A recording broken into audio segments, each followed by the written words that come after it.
Halo teman-teman, selamat datang kembali di channel YouTube saya dan hari ini saya akan menjelaskan materi mengenai Repelita atau Rencana Pembangunan 5 Tahun.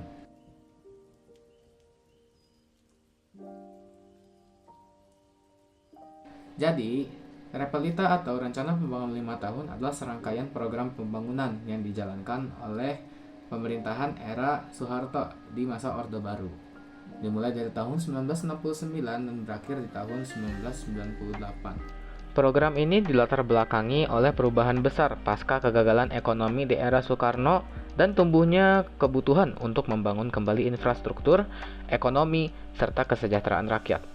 Repelita 1 sendiri dimulai pada 1 April 1969, di mana hal ini menandai komitmen pemerintah untuk memenuhi kebutuhan dasar masyarakat seperti sandang, pangan, dan papan, sembari untuk meletakkan fondasi pembangunan untuk periode-periode berikutnya, di mana latar belakang utama lahirnya Repelita adalah keinginan untuk menstabilkan ekonomi nasional yang sempat terpuruk dan memperbaiki kondisi sosial politik yang saat itu juga dilanda ketidakstabilan.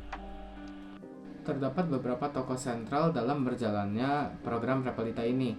Seperti contohnya terdapat Presiden Soeharto yang merupakan Bapak Pembangunan Indonesia pada saat itu.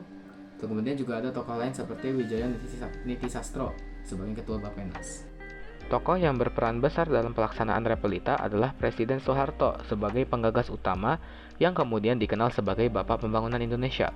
Selain Soeharto, Wijaya Nitisastro sebagai Kepala Bappenas, serta tim ekonomi Orde Baru seperti Ali Wardana dan Emil Salim turut berperan dalam menentukan kebijakan dan arah pembangunan.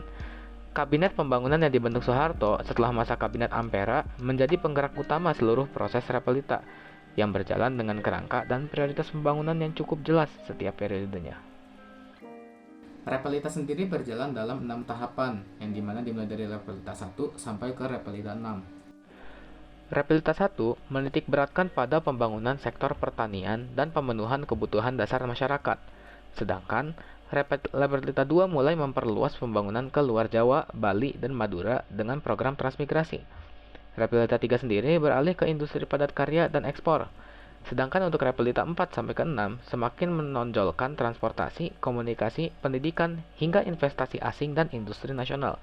Secara umum, Repelita berhasil mencapai sejumlah target pertumbuhan ekonomi, pengurangan inflasi, serta peningkatan hasil pertanian di beberapa wilayah, walaupun tantangan tetap ada dalam implementasinya. Dari berjalannya Repelita ini, terdapat beberapa respon dari masyarakat pada saat itu. Banyak masyarakat yang merasakan manfaat langsung dari pembangunan infrastruktur dan peningkatan kebutuhan dasar, terutama di sektor pertanian dan lapangan kerja. Namun, program ini juga menuai kritik terkait keadilan distribusi hasil pembangunan, kemudian terdapatnya korupsi dan nepotisme, serta kerusakan lingkungan akibat eksploitasi sumber daya alam yang kurang bijaksana. Selain itu, kebijakan yang dinilai lebih menguntungkan investor dan kelompok elit menimbulkan ketidakpuasan, seperti terlihat pada peristiwa Malapetaka 15 Januari atau peristiwa Malari pada masa Repelita 1. Terdapat beberapa dampak yang cukup signifikan dari berjalannya program Repelita ini.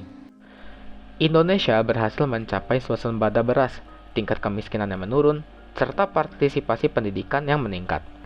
Di sektor industri sendiri juga berkembang pesat, di mana jumlah lapangan kerja pun juga bertambah. Akan tetapi, pembangunan yang terpusat dan akumulasi utang luar negeri turut melahirkan sejumlah masalah sosial ekonomi, seperti ketimpangan antar daerah dan golongan, kerusakan lingkungan, hingga praktik korupsi, kolusi, serta nepotisme. Terlepas dari kontroversi ini, Repelita diakui sebagai tonggak penting sejarah pembangunan di Indonesia yang meletakkan fondasi bagi keberlanjutannya ekonomi dan sosial di kemudian hari. Baik teman-teman, mungkin segitu saja yang dapat saya sampaikan. Kurang lebihnya mohon maaf. Saya pamit undur diri. Terima kasih.